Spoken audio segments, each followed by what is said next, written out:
guys, it's Jada, aka your home problem solver, aka your favorite hustler in Hills. My name is Oni, and welcome to Investor Edge. And today we'll be talking a lot conversational than anything else. So, Jada, throw it at me. What we got? Oh man, everything, Okay. and then some. How's real estate? Like, That's always the question. That's always the first question. Everything in real estate is always the word. It depends. It depends, because I had a conversation with another podcast, and then we just conversation. He was asking about the residential market, which we're heavily involved in on the brokerage and the investing side. We got teams for that. Mm-hmm. And the same question he asked on the commercial side, which we're also involved in that. And every question I ask, it depends. So I might have to go get a shirt that says it depends. Oh, I like that. Yeah, it depends. It depends. That needs to be a clip. It depends. No, 100%. I think it definitely does depend on a number of factors. Yep.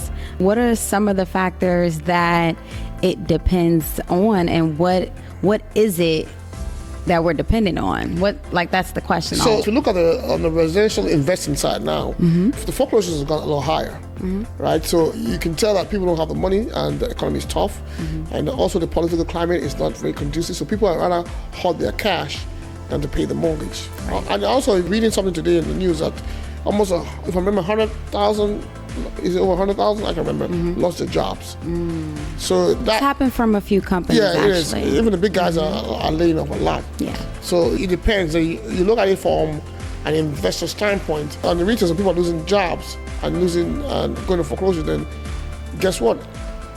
It helps the investors see what deals, and it being a buyer's market, you have to change your strategy on how you buy. So when I say again, it depends. It depends. We're definitely going to get we're trademarking that again. How about on the brokerage market? I mean, on the retail market, residential retail market, how's that going? And what are you seeing out there? Well, it depends. I think buyers have some of the same concerns. Okay. We're just in a market, we're in a shift. We don't know what's going to happen next. Mm-hmm. Things are happening that have never happened before. And everybody's trying to find their way, and they're trying to adjust, and we're all trying to make the best decisions. Okay. So I typically just express to, especially a lot of like my first time buyers, or, just people kind of interested in the real estate realm, some of the best advice that I've ever gotten in my life was, it's always a good time to buy real estate, as long as you're buying correctly. Yeah.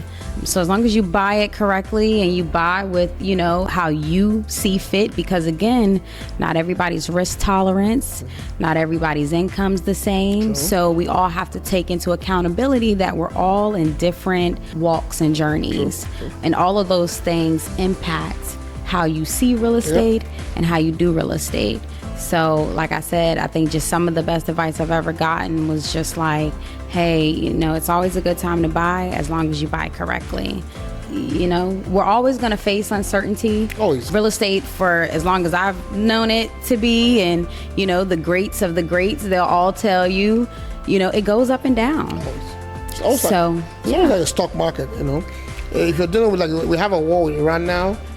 So what do you expect? The oil prices are going to be high, things are going to high, construction costs are going to high. It also has a ripple effect. Yeah. We're not feeling it now, but I promise you in the next couple of weeks, we're going to have that ripple effect. Yeah. So you look at that view and position, and you understand, okay, this is a different market. Last year, July, it switched from I had a property on the market, and it was a fix and sale property.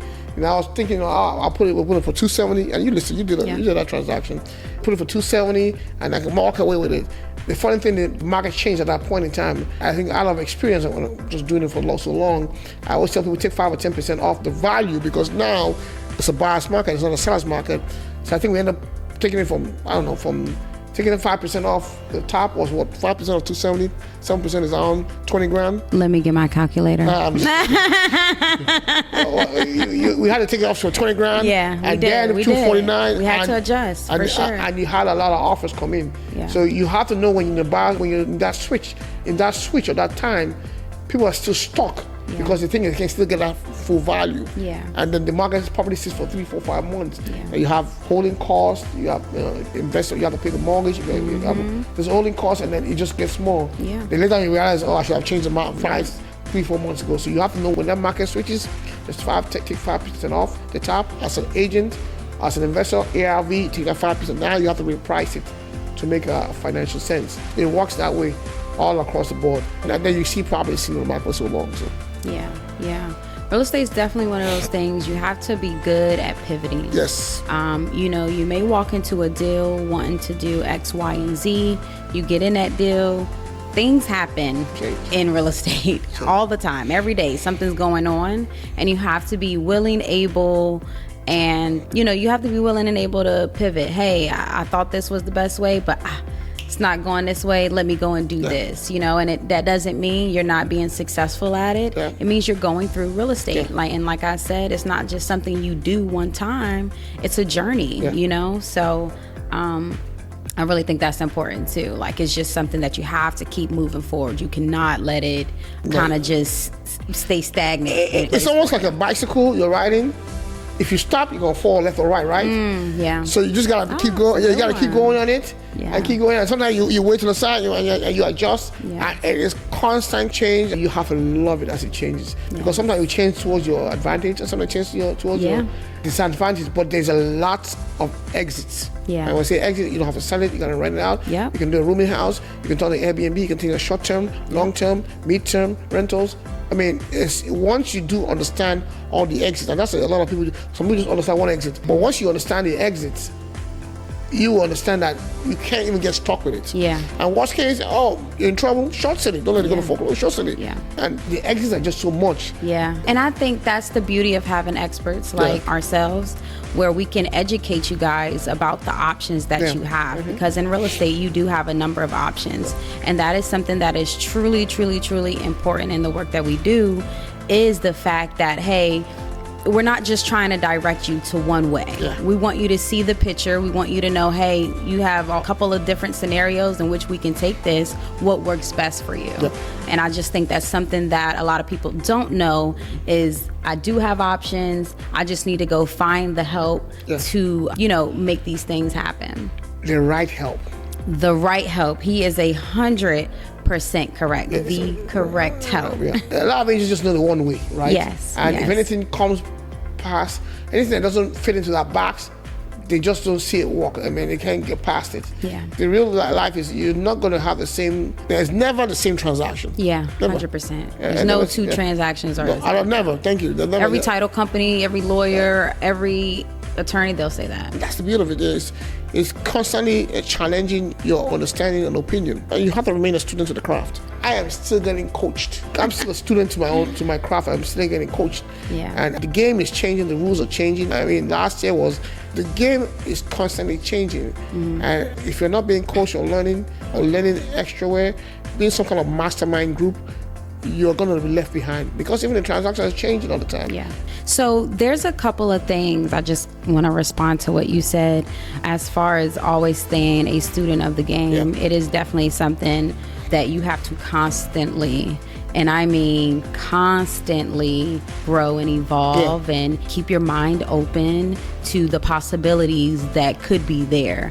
Sometimes I'll ask a question, I might know the answer, or I might say, this might be a slow question, but I need you to just tell me that. I need to confirm it. I need to dig into it a little bit more, because then I'm going to ask that question, and then I'm going to ask the question, well, why is it that way? And that's just kind of how I like to learn and grow throughout this business. It's just a constant thing. And then another thing too, real estate is always evolving. You do have to adapt. And then we have to understand too, not all real estate is the same in every market. No, it's not. So, you might be discussing, situations one way, and it might work that way there, but in another market, things might not work out that way. So I'll tell you an example. So I have a team in West Virginia. And when we first entered the West Virginia market, we had to learn that market too. So in West Virginia, it's a slower market. In Virginia here, it's hard to buy but easy to sell. So it's hard to get two good deals on the investment side. But when you got good deals, you can easily sell it to another person easy. in West Virginia, it's very easy to get into. Yeah, but it's hard to get sell. out. Yeah, hard to sell. So, but that even gives it a better look at it. So once we understood that market, okay, so we can get into almost anything. But when it comes to selling, then you have to use different techniques to sell. And I'm sure you had a couple of we had losses too. Bad deals or things that you like, the learning curve deals. I wouldn't even call them losses. I always call them the learning curve deals. To where you kind of adjust what it is that you're doing, your strategy, and how you're going to move forward during that market. It's doable in any market. You just have to have the tenacity, I think, to keep going. So truly appreciate it. I think that conversation was really great. I want to fact check just one thing. It's on my mind. Go ahead.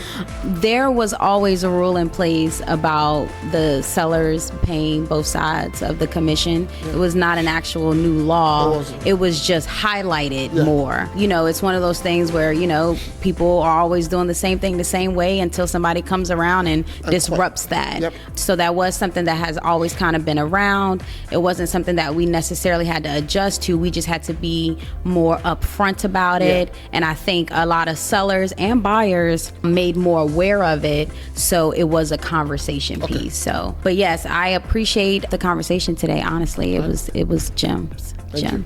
Awesome. Well, again, I'm Jada, your home problem solver, aka your favorite hustler in Hills, and I'm Oni. Thank you guys for showing up, listening to this. See you next time. We'll see you soon. Bye.